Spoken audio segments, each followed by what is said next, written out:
नमस्कार मेरे प्यारे दोस्तों, कैसे हैं आप सभी? बढ़िया हो, मस्त हो, स्वस्थ हो। सीईटी आ गई है भाई, तैयारी करो, है ना? सीईटी का नोटिफिकेशन आ गया है और तैयारी लग जाओ। अब हमारी ये किताब आ गई है, ये किताब ले लो। हमारा बैच आ गया है, ग्रीष्मकालीन ऑफर आ गया, इसके साथ ले लो। नहीं लोगे 14 सब्जेक्ट पढ़ने पड़ेंगे, फेल हो जाओगे। इसमें इतनी परीक्षाएं आती है, एक बहुत बड़ी परीक्षाओं का मायाजाल दिखाया जाता है। इसकी तैयारी करो। ऐसी चीजें आपने यूट्यूब पे सुनी होगी, सुनी कि नहीं सुनी? बिल्कुल आपने ये बातें सुनी होगी। बच्चा जोश से भर जाता है कि यार क्या बात है, मास्टर बहुत शानदार चीज बोल रहा है। बच्चा तैयारी लग गया। उसे ये नहीं पता इस परीक्षा में वो, ये जो परीक्षा है वो उसके अकॉर्डिंग है या नहीं, क्या वो एलिजिबल है या नहीं। एलिजिबल है तो उसको तैयारी करनी चाहिए नहीं करनी चाहिए, क्या है क्या सिलेबस है, क्या पैटर्न है, क्या सब्जेक्ट है, कैसा पेपर आएगा, हो पाएगा नहीं हो पाएगा। बहुत सारी चीजें होती है, केवल भीड़, जो भेड़ चाल होती है ना, उसका हिस्सा बनते हैं। और फिर हालात तो आपको पता है, जो पीछे हुई वो वापस होने। इस बीच वैसा वीडियो मैं आपके सामने नहीं लेके आया कि आप तैयार। आज एक डिफरेंट टाइप ये वीडियो देखने को मिलेगा, और ऐसा वीडियो राजस्थान में कहीं और आपको देखने को नहीं मिलेगा। हो सकता है आपको लगे कि ये क्या चीज है। सीईटी का विज्ञापन जारी है, तैयारी मत करना, सिर्फ एक मीठा लालच। आपको लगेगा ये क्या कह रहे सर, हमें तैयारी नहीं करनी, इसका मतलब हम तैयारी नहीं करेंगे तो नौकरी नहीं लगेगी। ये बहुत सारे डाउट आपके मन में होंगे, लेकिन डाउट कब क्लियर होंगे, जब पूरी बात को आप समझेंगे। क्योंकि मैं शुरुआत में कड़वी बात बोलता हूं, लेकिन मुझे पता है कि आज अगर मैं कड़वी बात बोलूंगा ना, तो वो आगे जाके बहुत काम देगी आपके। और मीठी मीठी बातें करके आपको चक्कर में गिरने का प्रयास करूंगा ना, बाद में नुकसान होता है। क्यों? क्योंकि मिठाई खाते हैं ना तो शुगर हो जाती है, लेकिन अगर कड़वा खाते हैं, करेला का जूस पीते हैं, तो बॉडी डिटॉक्स हो जाती है। अब आप देख लो, आपको बॉडी को डिटॉक्स करना है या शुगर मेंटेन करना है, वो डिपेंड आपके ऊपर है। मैं ऐसा क्यों बोल रहा हूँ तैयारी नहीं करनी है? अच्छा, मैं बोल रहा हूँ तो तैयारी वास्तव में नहीं करनी है, करनी है।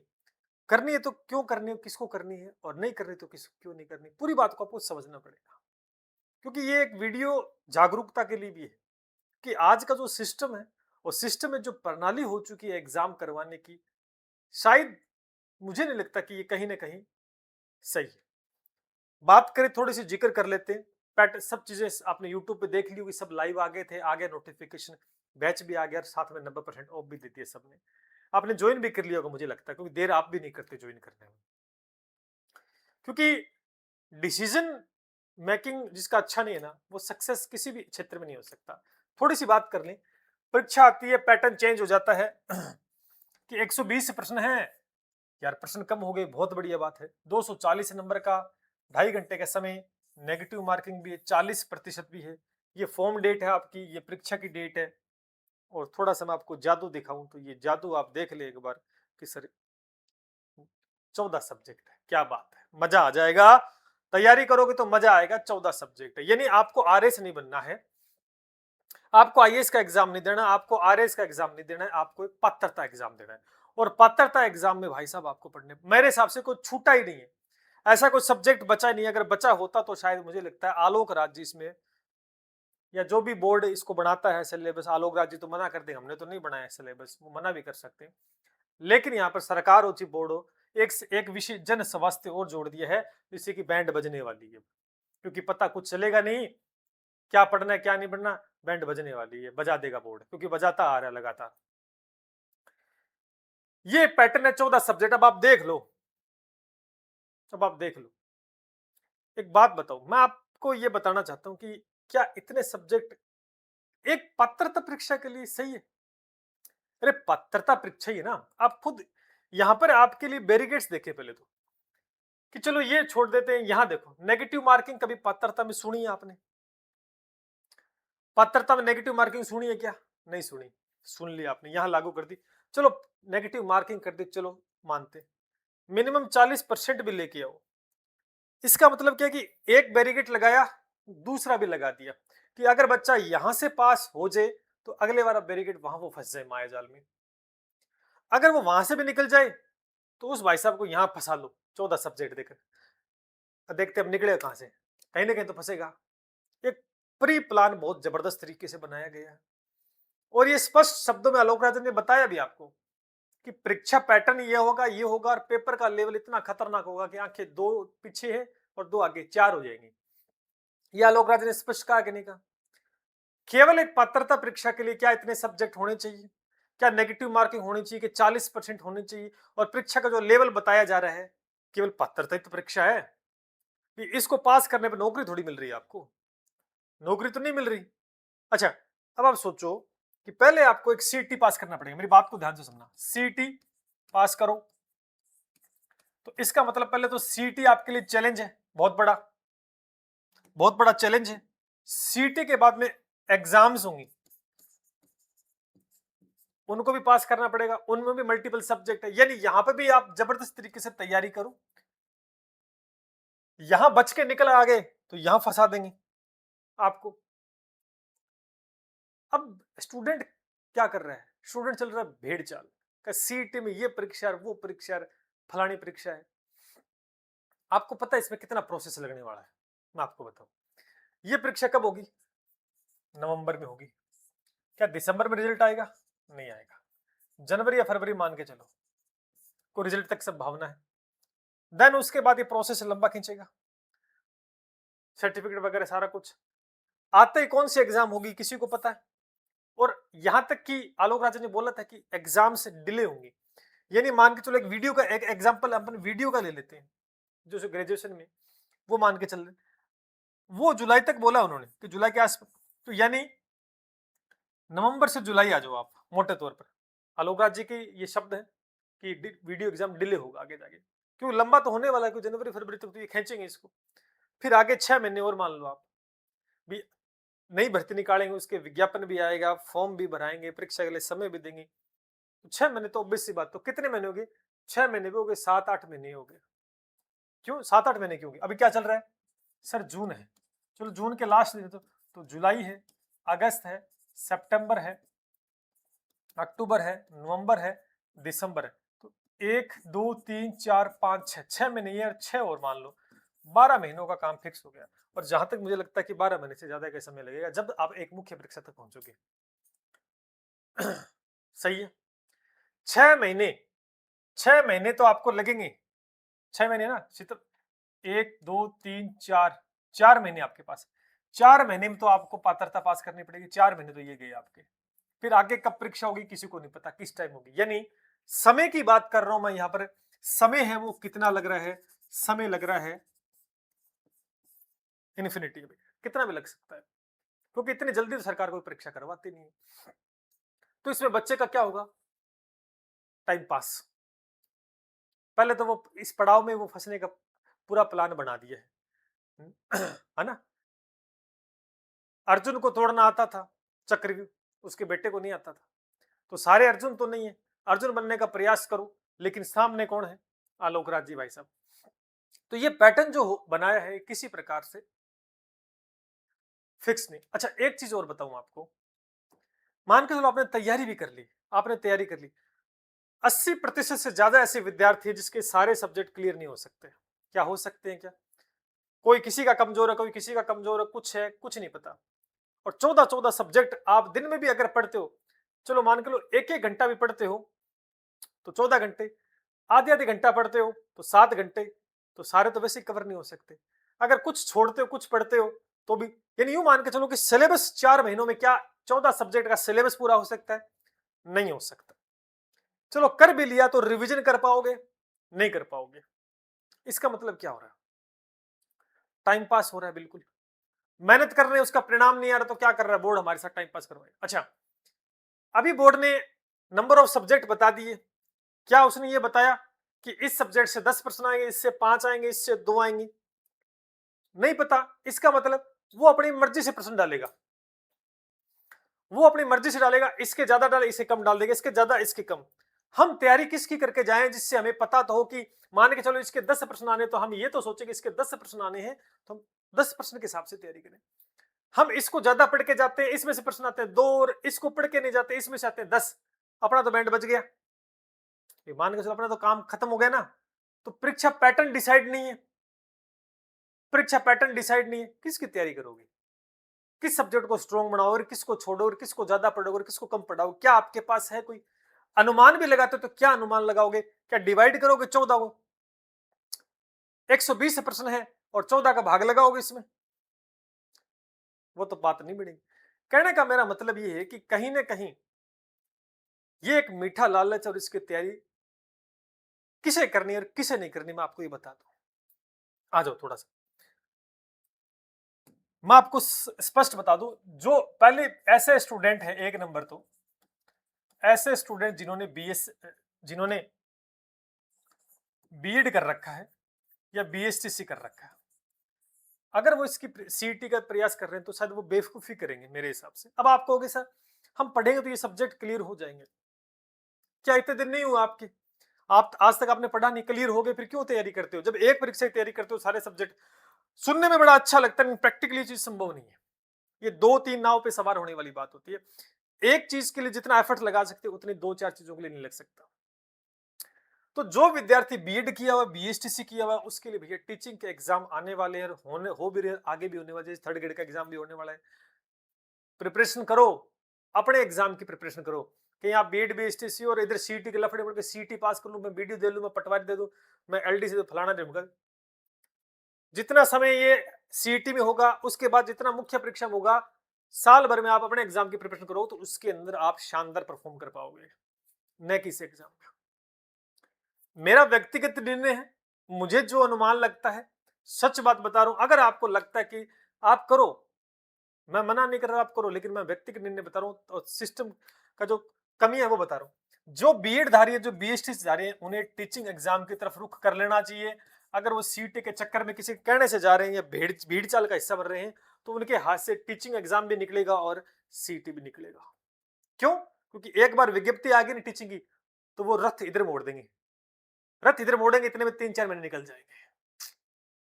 फिर वो इधर रथ लेके आएंगे तो फिर वो 2-3-4 महीने बचेंगे, आपका खेल खत्म हो जाएगा वहीं पे। इसलिए आपको अपने एग्जाम पे फोकस करना चाहिए।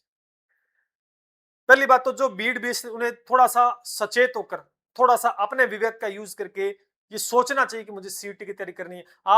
कई बहुत है, कई ऐसे बोलेंगे 3 साल बाद सीईटी होगी, इसमें फलानी परीक्षा है, फलानी परीक्षा है, फलानी परीक्षा है।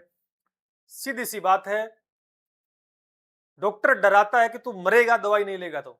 इसका मतलब चाहे बिल्कुल 10 रुपए की गोली से वो इलाज ठीक हो सकता है, लेकिन वो डरा देगा तो आप 1000 रुपए की दवाई उससे ले लोगे। यही काम एक टीचर कर रहा है। वो सही डिसीजन नहीं बता रहा है स्टूडेंट को क्या लेना चाहिए। वो डराएगा तो उसकी किताब बिकेगी, वो डराएगा तो उसका कोर्स बिकेगा कि हमारी सीटी की किताब लेनी पड़ेगी, 14 सब्जेक्ट हमने करा रखे, हमारे पास टीम है, समझ रहे हो? लेकिन वो ये नहीं बताएगा तो पढ़ के भी पास नहीं हो पाएगा। इसलिए जो बीएड या बीएसटीसी, उन्हें इस एग्जाम को स्किप करना चाहिए। लालच नहीं करना किसी प्रकार से, वो आपके ऊपर डिपेंड है। ये मेरा व्यक्तिगत निर्णय, डिसीजन आपका होगा। ऐसे विद्यार्थी जो केवल 10वीं पास है, तो वो तो कोई सीटीपीटी का तो लफड़ा ही खत्म हो गया ना। उनके लिए तो सीटीपीटी कुछ है नहीं। तो भाई साहब, उनके लिए जैसे भी कोई फोर्थ ग्रेड एग्जाम आ रहा है या कोई आगे आपके फ्यूचर में पशु परिचय का एग्जाम होना है, ये तो फाइनल ये भी होना है। और भी मल्टीपल एग्जाम हो सकते हैं जो 10वीं पास है, तो उन्हें इन चक्करों में नहीं पड़ना है कि मैं 12वीं कर लूं और मैं सीटी में। तो करोगे कब सीटी दोगे, तो ऐसा कुछ नहीं है। जो भी क्वालिफिकेशन अब आपके पास है उस हिसाब से आप प्रिपरेशन करो। यहां पर वे बच्चे फंसे हुए हैं, ठीक है। अब कुछ बच्चे ऐसे जो 12th पास आउट है, 12th पास आउट है, ठीक है। उनके पास न तो बीएड है देखो, इनके पास न तो बीएड है, ये बीएड करेंगे बीएसटीसी कर सकते हैं, बीएसटीसी तो ये नहीं है इनके पास। तो ये इनके पास ऑप्शन क्या है? इनके पास एक ही ऑप्शन है, सीईटी। इनके पास एक ही ऑप्शन है, सीईटी। या तो सीईटी में मल्टीपल एग्जाम आ रहे हैं, उसके अलावा इनके पास एक हाईकोर्ट का भी ऑप्शन है। हाईकोर्ट का ऑप्शन ऐसे है कि आगे एलडीसी हाईकोर्ट की होगी होने वाली, जो नॉन सीईटी के अंदर है, एक दो एग्जाम आते हैं। तो ये बच्चे हैं जो केवल 12वीं पास है, वो यहां पर आप तैयारी कर सकते हैं क्योंकि उनके पास ऑप्शन खत्म है। आगे एक दो ऑप्शन है एलडीसी जो कि आने वाले समय में होगी, तो उसकी प्रिपरेशन लग जाए। मैं तो कहता हूँ 3 सब्जेक्ट है, प्रिपरेशन लग जाए। इसके अंदर हिंदी है, अंग्रेजी है, जीके है, वो इसके अंदर भी है। तो फिर आपको ज्यादा एफर्ट्स, वो बच्चे के ऑप्शन नहीं तो वो सीटी की तरफ जा सकते हैं। दूसरे बच्चे हैं जो स्नातक है, स्नातक कर रखी है और बीएड भी है तो भी टीचिंग एग्जाम की तरफ जाओ। अगर इन बीएड नहीं है, बीएड भी नहीं की हुई और बीएसटीसी भी नहीं है, तो ये क्या करें? सर हमें तो ग्रेजुएशन की करनी पड़ेगी, हमें तो फिर सीईटी की करनी पड़ेगी। इनके पास ये ऑप्शन है, यही है। ऑप्शन ये जरूर है, लेकिन मैं आपको एक बात फिर कह दूं, ये जो स्नातक है इनके पास एक ऑप्शन और है आने वाले समय में, ईओआरओ। आपको सर ये एग्जाम में तो सीटी कम है, आप इस एग्जाम की प्रिपरेशन कर सकते हैं, नो डाउट, मना नहीं, लेकिन जितना समय लगे उतने समय से पहले ये ईओआरओ निकल कर निपट जाएगी आपकी भर्ती। इसमें कितने सब्जेक्ट है? Sir 2 subject. आप सोचो इस बात को, कितने सब्जेक्ट है? अरे 2 ही सब्जेक्ट है, और सीटी में कितने? 14 सब्जेक्ट है। बड़ी भर्ती, ये छोटी भर्ती, ये तो पात्रता ही है, भर्ती तो है नहीं, ये तो पात्रता है। फैसला आपके हाथ में किसकी करनी है। अब यहां बताता हूं इन बच्चों को क्या करना चाहिए। सीटी का फॉर्म लगा सकते हैं, नो डाउट है, लेकिन फोकस करें एक तो राजस्थान जीके, इसमें 2 सब्जेक्ट है ना, एक तो राजस्थान जीके, इसको घोट के पी जाओ बहुत अच्छे लेवल पे, ये आपका ईओआरओ का काम आएगा, तो यहाँ पे काम आ जाएगा। पैरेलल तैयारी करो, साथ साथ में इसका जो नगर पालिका वाला उसकी तैयारी करते रहो आप, घंटे 2 घंटे डेली दो, और उसके साथ अल्टरनेट जो भी सब्जेक्ट है सीटी की देते रहो, तैयारी करते रहो आप। सबसे बड़ा मौका रहेगा आपके पास, क्योंकि ये पात्रता क्लियर होगी, फिर मेंस आएगा, इतना भी होकर निपट के पास पार हो जाएगा आपका। बीएड बीएसटीसी सबसे बड़ा मौका है इन्हें। ये अगर भीड़ में फंसते और सीटी के चक्कर में पड़ते हैं, मारे जाएंगे, ये टीचिंग के चक्कर में मारे जाएंगे और सीटी के चक्कर में मारे जाएंगे। कितनी कमियां मैंने बताई इस एग्जाम में कि 14 सब्जेक्ट है, 14 सब्जेक्ट हैं दोस्तों। पहले तो इनके लिए पढ़ना चैलेंज हो जाएगा, क्या पढ़ूं, क्या छोड़ूं, क्या ना करूं। दूसरा इसके अंदर, चलो मैं एक बार बता दूं कि क्या क्या सीईटी के अंदर क्यों तैयारी करनी चाहिए। सीईटी है ना, सीईटी, सीईटी पैटर्न फिक्स है क्या? पैटर्न फिक्स नहीं है प्रश्नों का, नहीं है तो कोई सा प्रश्न कितने आ सकते, एक आ सकता है, किसी में 10 आ जाएंगे, आपका पैटर्न खराब हो जाएगा। जब हमें पता होता है पैटर्न फिक्स है, तब हम उसकी तैयारी बेहतर कर सकते हैं। दूसरा इसमें 1/3 नेगेटिव मार्किंग, क्योंकि पात्रता है, ये पड़ाव आ गया, फिर 40% का पड़ाव आ गया, फिर इसके अंदर सिलेबस का पड़ाव आ गया लंबा चौड़ा, फिर इसके अंदर आप देख सकते हैं पेपर का लेवल, पेपर का लेवल आ गया। तो अब इसमें बच्चा उलझ के रह जाएगा। तो मैं आपको एक ही बात कहूंगा कि जो टीचिंग एग्जाम की प्रिपरेशन करते हैं बच्चे भी, उनके लिए तो गोल्डन अपॉर्चुनिटी टीचिंग एग्जाम की तरफ रुख कर लें, अपना रथ उधर मोड़ दें। अगर वो सोच रहे हैं कि मैं सीटी की दे सकता हूं, मैं एलिजिबल हूं, तो सबसे बड़े बेवकूफ आप ही होंगे फिर, क्योंकि जिसकी तैयारी आप इसमें करोगे उतने में आप मुख्य परीक्षा तक पहुंचोगे, साल 1.5 साल इसमें लगे, इतने में आप टीचिंग एग्जाम की प्रिपरेशन बहुत अच्छे लेवल पे कर पाओगे। अभी पात्रता एग्जाम आ रहा है, जिनकी पात्रता क्लियर नहीं है, पात्रता की प्रिपरेशन स्टार्ट कर दें, कहीं भागने की आवश्यकता नहीं सीटीबीटी के चक्कर में, ठीक है। और आपको लगता है तो अभी एलडीसी का एग्जाम होगा 5 तारीख को, आपको पता लग जाएगा क्या होने वाला है। मैंने स्पष्ट बता रखा है अपने टेलीग्राम पर क्या होने वाला है, आप देख लेना, मेरी बात नोट कर लेना कि एलडीसी एग्जाम होगा, तब आप देखना कि क्या होने वाला है। उससे भी भयंकर हाल होगा सीटी के अंदर आलोक राज जी का, क्योंकि उनकी मानसिकता चेंज हो चुकी है, वो खुल के बोल रहे हैं यहाँ पर। इंपॉर्टेंट क्या पता है आज के टाइम में? इंपॉर्टेंट है ऐसी भर्ती का चुनाव करो जिसमें मल्टीपल सब्जेक्ट ना हो, बहुत कम स्टेप देखने को मिले, और एक अच्छी तैयारी करके आप उसमें सिलेक्शन ले सकते हो। ऐसा नहीं कि चलते आए फॉर्म भर दिया, किसी ने कह दिया भर दिया फॉर्म, नहीं भैया, अपने विवेक का यूज करो, डिसीजन मेकिंग बनो। अगर वेल डिसीजन नहीं लोगे ना, तो फिर तैयारी तो फिर किसी की करो, कोई मतलब वाली बात नहीं रही। इस बात का ध्यान करना। तो यहाँ पर बहुत सारी चीजें, अगर इसकी तैयारी करने तो बोर्ड को, भैया ऐसा है, सारे स्टूडेंट एक साथ हो जाओ, पहले तो टीचर्स को बोलो कि भाई साहब पहले तो इतने सब्जेक्ट हटा, पात्रता है, कोई जान लेगा क्या बच्चे की? पात्रता सब्जेक्ट इसको हटाओ, इसको नहीं हटाते तो या तो ये हटाओ या ये हटाओ। इतने इतने पड़ाव होते हैं, कौन सा तुम आरएस बनाओगे, है तो पात्रता ही। तो मानसिकता आप समझ सकते हैं। मैं तो एक ही बात कहूं, मेरा सुझाव यही कि मीठा लालच है, और कहीं ना कहीं आप गलती से, अगर आपके पास ऑप्शन नहीं है तो आप इसके लिए हैं, ऑप्शन है ना तो अपने ऑप्शन की तरफ जाएं। अगर आपके पास ऑप्शन नहीं है ना सीईटी के अलावा, तो सीईटी की प्रिपरेशन कर सकते हैं। अगर ऑप्शन है तो अपने ऑप्शन की तरफ जाएं, सबसे वेल डिसीजन होगा। उसमें अगर आप 6 महीने जान फूँक देंगे तो क्या पता उसमें आप सक्सेस श्योर कर सकते हो। इसमें आप जान फूँक दोगे तो पात्रता पास मुश्किल से होने वाली। फिर उसके बाद में आपका वो मुख्य परीक्षा कब हुई? साल, डेढ़ साल का समय लगने वाला है इस पूरी प्रोसेस के अंदर। इतने में आप अपने वाले एग्जाम की प्रिपरेशन करोगे तो उसमें महारत हासिल कर सकते हो, क्योंकि कीमत समय की है, कीमत समय की है। ठीक है? मैंने मेरा व्यक्तिगत निर्णय बता दिया, जो मुझे लगा। फैसला आपके हाथ में है, तैयारी करोगे तो आप करोगे, टाइम लगेगा तो आपको लगोगे, सिलेक्शन होगा तो आपका होगा। लेकिन सही डिसीजन, सही निर्णय बताना मेरा काम है। आज मैं अपने कोर्स बेचने के चक्कर में आपको बता दूं कि नहीं भैया, कोई बात नहीं, 14 सब्जेक्ट है, कर सकते हो, आप में स्ट्रेंथ है, यू कैन डू इट। तो ये भाई साहब फिर वो अंदर से आवाज आ रही है कि ऐसा नहीं, गलत बोल रहा भाई तू, स्टूडेंट साथ गलत कर रहा है, क्योंकि हर एक बच्चे का प्रेजेंस ऑफ माइंड अलग अलग होता है।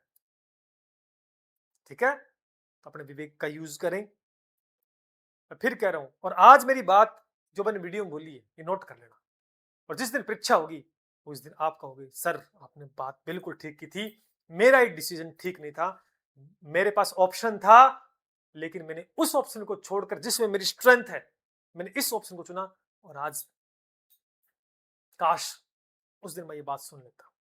बाकी आपके ऊपर है, मेरा काम है मार्गदर्शन करना, सही दिशा दिखाना। ठीक है ना? कई बार लक्ष्य बहुत सारे होते हैं, ये भी कर लूं, वो भी कर लूं, ये भी कर लूं, लेकिन हमें पहुंचना एक ही लक्ष्य पर है। तो उस पर पहुंचने के रास्ते बहुत हो सकते हैं, रास्ता एक ही चुनना है जो कि सही और सीधा हो। जय हिंद, जय भारत।